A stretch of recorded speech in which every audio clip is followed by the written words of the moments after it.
19-0 es una masacre. Da igual si se trata de un partido de fútbol, un partido de béisbol o un enfrentamiento entre grupos de crimen organizado o entre fuerzas armadas contra el crimen organizado. 19 es el número de muertos en la detención de El Max, un miembro de la Malliza, y que a su alrededor cayeron 19 personas.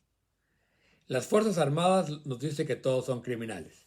Eran jóvenes de Tijuana, Culiacán, Guadalajara, que murieron ahí en ese enfrentamiento.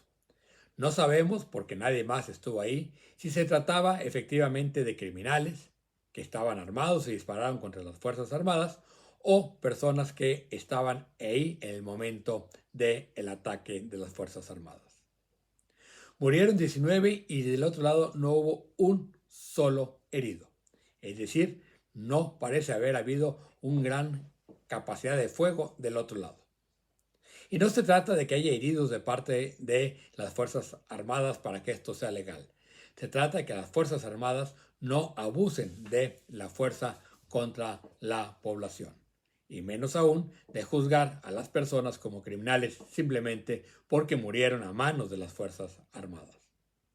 Al igual que sucedió en Tanuato en el sexenio de Felipe Calderón o en Tlataya, cuando se trata de un resultado de ese tamaño, cuando las Fuerzas Armadas llegan y disparan indiscriminadamente, siempre tenemos muertos inocentes. Y es eso lo que se busca con una comisión como la Nacional de Derechos Humanos, que las Fuerzas Armadas no abusen de su poder. Hoy tenemos todo el poder en las Fuerzas Armadas y no tenemos una Comisión Nacional de Derechos Humanos, ni siquiera para levantar la voz.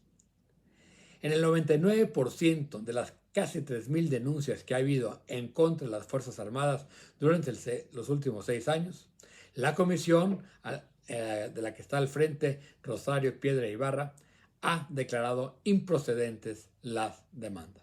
Es decir, tenemos una Comisión Nacional de Derechos Humanos al servicio de las Fuerzas Armadas. No, insisto, no se trata de que haya muertos de un lado y de otro. Se trata de que no haya abusos de poder.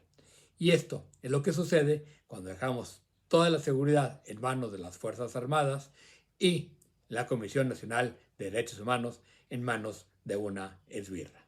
Eso son chingaderas.